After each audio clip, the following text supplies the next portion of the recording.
Estimados estudiantes, saludos en el nombre de nuestro Señor y Salvador Jesucristo.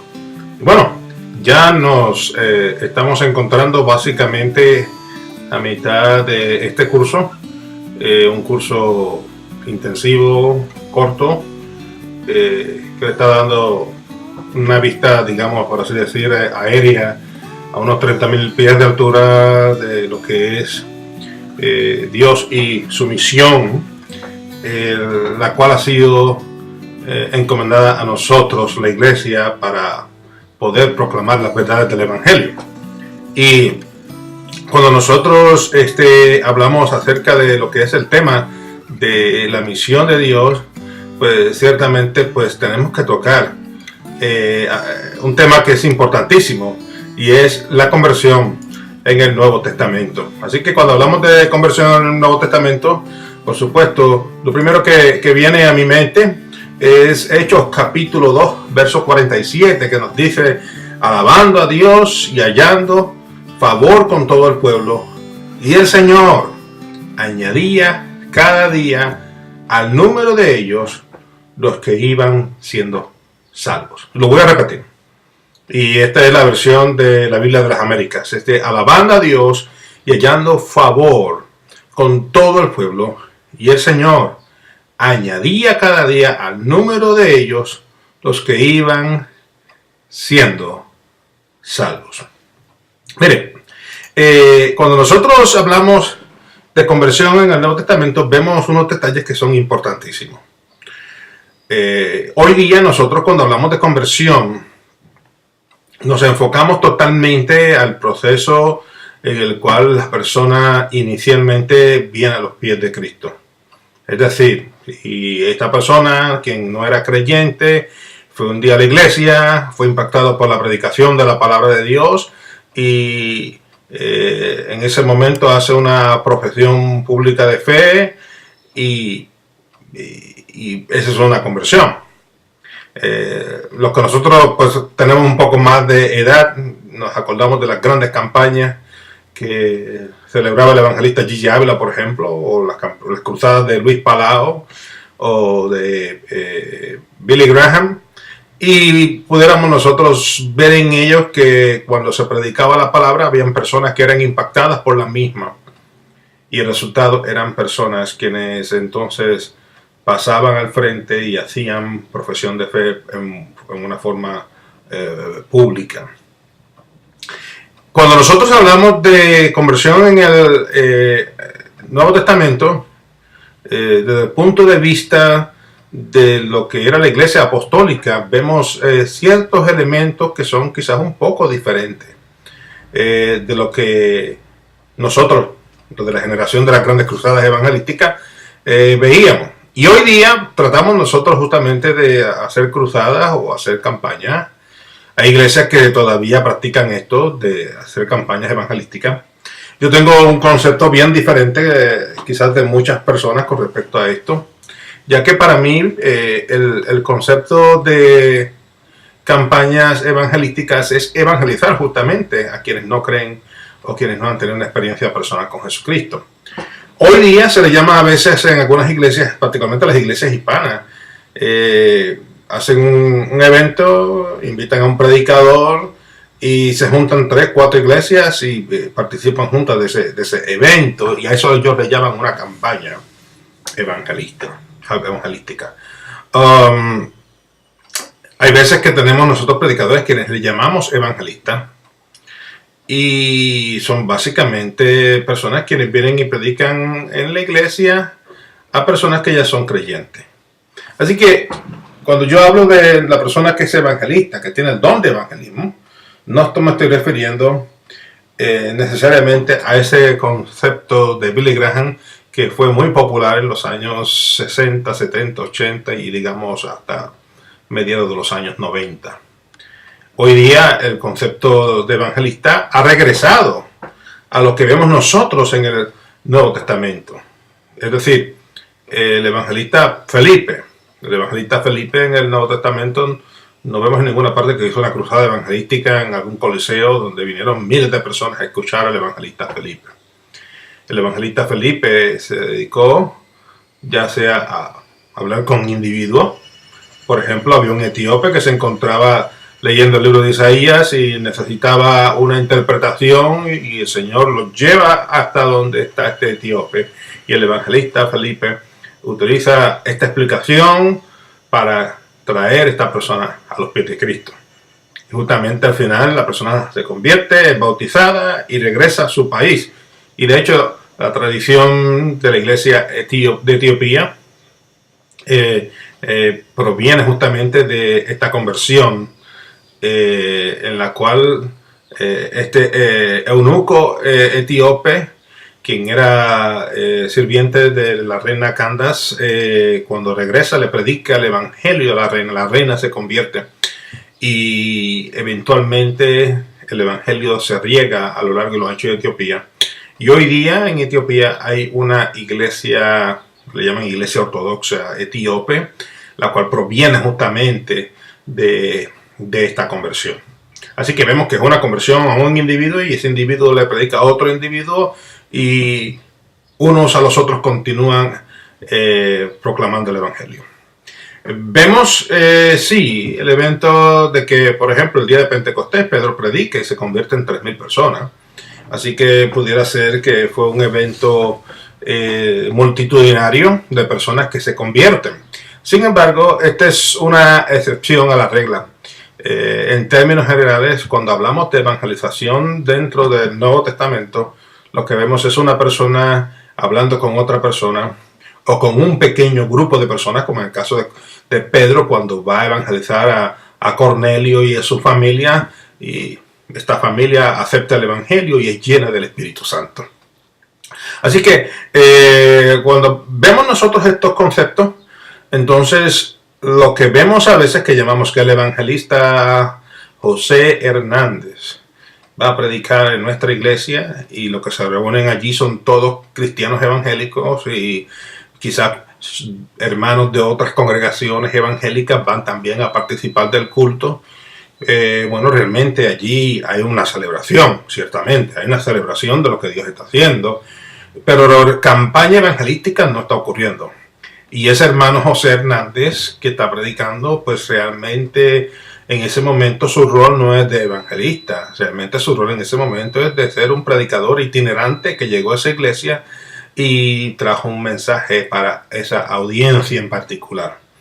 Así que yo tengo mucho cuidado porque a veces nosotros decimos ¿no? que el evangelista fulano de tal viene y pensamos que el evangelista va a traer una palabra para el inconverso. Vemos que ocurren dos cosas.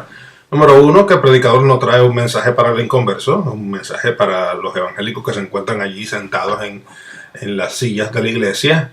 Lo segundo que vemos es que las personas quienes llegan al culto pues son todas evangélicas. Es muy raro, quizás una o dos personas inconversas que han llegado allí.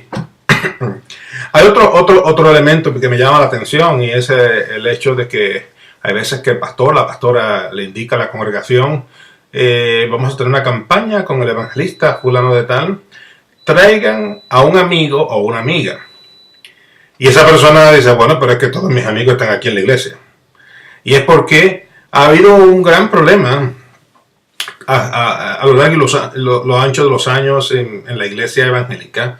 Y es este concepto de que como tenemos que vivir apartados del mundo, pues entonces nosotros cortamos toda nuestra relación con amigos que son inconversos, con compañeros de trabajo que no son creyentes, con familiares quienes no son creyentes, entonces no les visitamos, no participamos. Si hay un cumpleaños, no vamos al cumpleaños porque esa gente son inconversos y no le sirven al Señor y yo soy creyente. Toda mi actividad diaria es en lo que es la iglesia, todo revuelve alrededor de mi congregación local. Son los hermanos de la iglesia, los hermanos de la fe, y cuando venimos a abrir los ojos estamos tan desconectados de personas quienes conocíamos o familiares que realmente ya no tenemos esa relación estrecha que tuvimos en antaño. Entonces, cuando llega el momento de proclamar nuestra fe con estas personas o de invitarles a que vengan a un evento de nuestra iglesia, pues se nos hace imposible, porque es que toda nuestra vida revuelve alrededor de la iglesia, de sus eventos y de creyentes. Cuando hay un cumpleaños son con los hermanos de la iglesia. Cuando hay una fiesta es con los hermanos de la iglesia. Cuando hay un pasadía es con los hermanos de la iglesia. Y llega el punto en el cual sí, hemos vivido apartado. No se nos ha olvidado de que nosotros, pese a que tenemos que vivir apartados, no podemos desconectarnos de la gente que está a nuestro alrededor. Y eso justamente lo vemos nosotros en la iglesia neotestamentaria, la iglesia del libro de los Hechos. Es una iglesia que no se desconecta del mundo. Es una iglesia que vive en el mundo, pese a que no pertenece al mundo, pese a que tiene un llamado alto, más alto, que es el de vivir para Cristo, de proclamar la verdad del Evangelio, de hacer luz en medio de las tinieblas. Pero vemos una iglesia neotestamentaria, la cual no se desconecta de la sociedad en la que viven ni de las realidades familiares, de amistades que tienen con otras personas.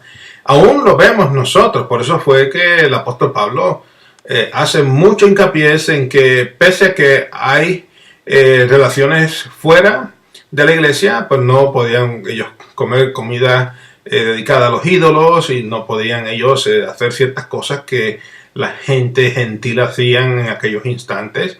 Y de la misma forma hoy día usted puede mantener sus amistades sin tener que contaminarse con el estilo de vida que estas personas quizás lleven.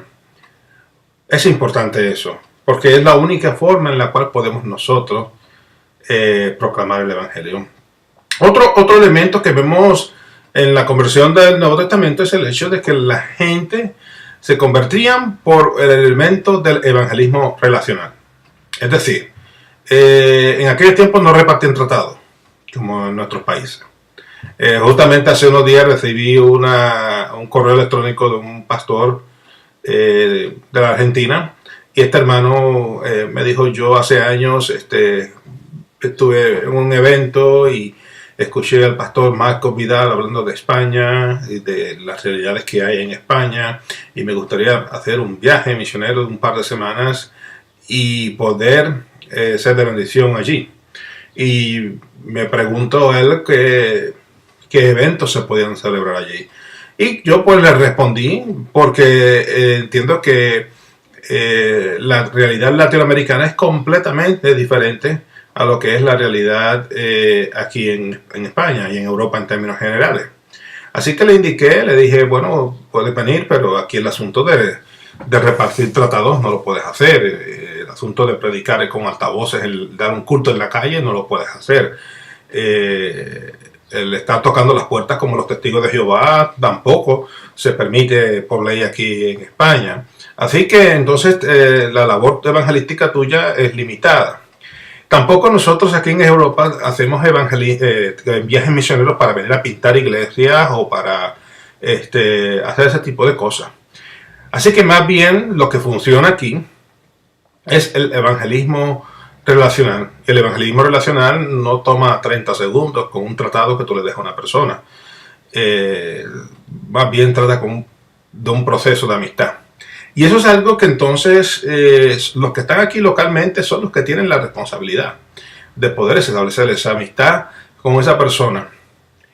Lo que ocurre en Estados Unidos, mayoritariamente, más que en otro lugar, es el hecho de que todo el mundo vive vidas muy, muy privadas, hasta el punto de que tú puedes vivir y tener un vecino y vivir 20 años en ese vecindario, en esa urbanización o en ese complejo de apartamentos sin nunca conocer a la persona que vivía al lado de tu casa.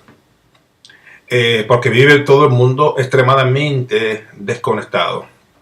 Entonces nuestra vida como revuelve alrededor de la iglesia. Llegamos a mi casa, hacemos las cosas que hacemos en nuestra vida diaria en nuestra casa y nos montamos en el automóvil y vamos a la iglesia. Mientras tanto, nuestro vecino que se encuentra al cruzar de la calle o a los ambos lados de la casa, pues sencillamente no tiene ninguna idea de nosotros ni de nuestras vidas. Yo personalmente creo que el método para poder alcanzar a nuestros vecinos es justamente el método del Nuevo Testamento, en el cual se establecieron amistades. Tú invitas a tu vecino a tu casa, tu vecino eventualmente te va a invitar a la suya. La amistad es una amistad sin ningún tipo de agenda. Usted no va a ir con la Biblia en la mano, usted no le va a predicar a esta persona, usted sencillamente se va a hacer amigo o amiga de esta persona. Y luego con el pasar del tiempo esta persona, por supuesto, va a ver un estilo de vida diferente, va a hacer preguntas y ya entonces el Señor va a abrir la puerta para que usted tenga una conversación acerca de fe y va a haber quizás un momento en el cual usted en una forma no intimidante puede invitar a esta persona a que venga a su iglesia y coparticipe del culto y escuche la palabra del Señor y sea impactada. Yo personalmente creo que uno de los elementos de la conversión en el Nuevo Testamento se daba no por el hecho de las iglesias en el sentido como las tenemos hoy día, sino por los pequeños grupos.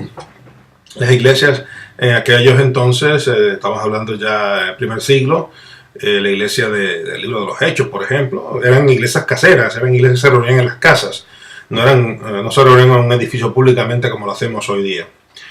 Uno de los detalles que hemos encontrado en Norteamérica y en Europa es el hecho del rechazo que tienen muchas personas a lo que es la iglesia organizada, y debido a eso se nos hace a veces muy difícil el poder traer personas a nuestra congregación. Sin embargo, si tenemos una reunión en nuestra casa, una reunión social, cual básicamente es una iglesia celular, pero nos reunimos allí y compartimos y tenemos un tiempo quizás de comernos unas galletitas y tomarnos un chocolate y poder tener conversaciones. Estas personas son atraídas a este tipo de eventos. Y vemos nosotros que en el Antiguo Testamento así fue como la iglesia creció, se multiplicó en una forma rápida. Uno de los detalles que a mí me llama la atención es que hoy día tenemos gente las cuales piensan que la persona se convirtió y yo tengo que llevar entonces ahora inmediatamente llevar al edificio grande el domingo en la mañana. Una de las cosas que estamos encontrando hoy día es el hecho de que mientras más pequeño es el grupo, más efectivo es. En segundo lugar, que no necesariamente, quizás hayan personas que se sientan atraídas eventualmente a ir al edificio grande el domingo, pero hay otras que no, hay otras que sencillamente van a ser alimentadas espiritualmente y van a recibir la palabra de Dios semanalmente a través de este grupo pequeño, lo cual también es importante. Lo tercero es el hecho de la multiplicación rápida. Es decir, en el Antiguo Testamento estas personas se convertían, participaban allí y el grupo crecía y ya después que llevaba el grupo unas 10, 12 personas, ese grupo se multiplicaba. No se dividía, se multiplicaba. A veces la mente de la gente, que el grupo se va a dividir ahora en dos. No, no es que se va a dividir. Es que como ocurre siempre, las células se multiplican. Los seres humanos o los animales nos multiplicamos, inclusive las plantas se multiplican. Así que es una ley que vemos en el mundo físico y también la vemos en el mundo espiritual, en la cual hay un proceso de multiplicación. Si hay multiplicación, justamente es que hay crecimiento, es que hay éxito, es que hay conversiones. Así que entonces eso es extremadamente importante que ocurra. Por lo que en la iglesia apostólica vemos ese rápido crecimiento, esa rápida multiplicación de personas quienes vienen a los pies de Cristo. Yo personalmente soy creyente de que la iglesia del día de hoy debemos enfocarnos justamente en esto, en establecer grupos pequeños en los cuales podamos nosotros, la iglesia grande, ¿no? El edificio grande va a estar ahí, no se va a ir, no va a dejar de existir, va a continuar siendo una parte vital de la vida de todos los creyentes que son parte de esa congregación, pero a la misma vez va a haber se va a convertir, digámoslo de esta forma, en una iglesia madre que se va a reproducir a lo largo y lo ancho de toda una ciudad o de un condado, con diversos grupos en diversas localidades. Y esto va a traer como consecuencia que personas quienes tienen un pensamiento negativo acerca de lo que es la iglesia van a tener un acercamiento a lo que es la iglesia de verdad. Lo que es la iglesia de verdad, no lo que es la iglesia utópica o lo que es la iglesia en términos de lo que quizás quienes conocemos nosotros particularmente de los siglos XVI al siglo XX, sino que vamos a tener lo que vemos nosotros, ese regresar al libro de Hechos y poder ver la palabra de Dios siendo glorificada en las vidas y en las mentes de cada una de las personas que asisten a estos grupos. Otro elemento que vemos en este proceso es que quienes llevaban a los pies de Cristo a estas personas no eran personas con mucho conocimiento académico o con títulos teológicos o con un título de pastor. No, estas eran gente sencilla, quienes algunos eran ricos, otros eran pobres, algunos eran comerciantes, otros eran pescadores. Habían esclavos, habían libres, habían mujeres, habían hombres, todos juntos, quienes estaban con el propósito de proclamar la verdadera evangelio. Y el tener entonces esta diversidad, este grupo, este mosaico, por así decir, de personas quienes estaban dispuestos a compartir su fe con otras personas, tenía como resultado el que hubiesen personas que llegasen en una forma más efectiva a los pies de Cristo. El otro elemento que me lleva entonces al comienzo de esta presentación es el hecho de que cuando tenemos nosotros estos grupos pequeños, podemos discipular mucho más efectivamente que desde el púlpito. Porque en realidad desde el púlpito no se puede discipular. A veces me dicen, no, que el jueves vamos a tener aquí en la iglesia un culto de discipulado. Lo que es un estudio bíblico, pero discipulado va más allá de un estudio bíblico. El discipulado va a una conversación, a una amistad, a una relación en la cual se establecen amistades cercanas y la vida entonces revuelve más allá de las cuatro paredes de la iglesia, sino de estos vecinos, de estos amigos, de estas personas quienes están siendo alimentadas espiritualmente quizás un día en la semana y se convierte entonces en un proceso en el cual día a día podemos ministrar a estas personas. Aquí en España, por ejemplo, mi esposa y yo estamos discipulando una familia y son gente que todavía no son creyentes. Hay muchos casos de estos en los cuales tendremos que discipular personas antes de que ellos se hagan creyentes. Y esto es otro elemento importante que podemos ver a lo largo de la Iglesia Apostólica. Por lo tanto, y de esta forma concluimos, le invito a usted a que vea la conversión en el Nuevo Testamento dentro de un modelo real, dentro de un modelo que no es intimidante y dentro de un modelo que es realmente vital en la vida del siglo XXI. Es la vida de comunidad, de grupos pequeños. La iglesia grande tiene sí su rol, su importancia y todo esto. No le queremos quitar a la iglesia establecida ese lugar, pero sí sabemos que la gente joven, la gente de nuestras comunidades que tienen grandes preguntas acerca de Dios y de la religión y de fe, no van a ir nunca a una iglesia, porque para ellos la iglesia es un lugar que representa todo lo que ellos no creen en términos de los abusos que la iglesia ha cometido, de los crímenes que la iglesia ha cometido en su historia, de las cosas malas y negativas que vemos nosotros en la televisión de predicadores de teología en prosperidad que quieren que les regalen dinero para comprar aviones de 40 o 50 millones de dólares. Todo este tipo de cosas que ha marcado en una forma negativa la iglesia. Realmente cuando vamos entonces de uno en uno, en una relación de grupos familiares pequeños, vamos a ver una diferencia dismal y un impacto de alcance para que estas personas puedan convertirse. Y cuando nosotros examinamos el modelo bíblico del libro de los Hechos, llegaremos entonces a la conclusión de que sí, de que este es el modelo de conversión que vemos nosotros en el Nuevo Testamento, el cual fue de tan impacto que Dios añadía a esa congregación todos los días más personas para que fuesen salvas. Ellos ahí estaban, alabando y glorificando al Señor, compartiendo el pan juntos, y el Señor todos los días añadía cada día el número de ellos, los que iban siendo salvos. Bueno, hasta aquí les dejo entonces y confío en que ustedes puedan escribir sus comentarios acerca de este video en su asignación Y bueno, nos estaremos viendo la próxima semana con más de este curso de Introducción a la Misiología. Que el Señor les continúe bendiciendo.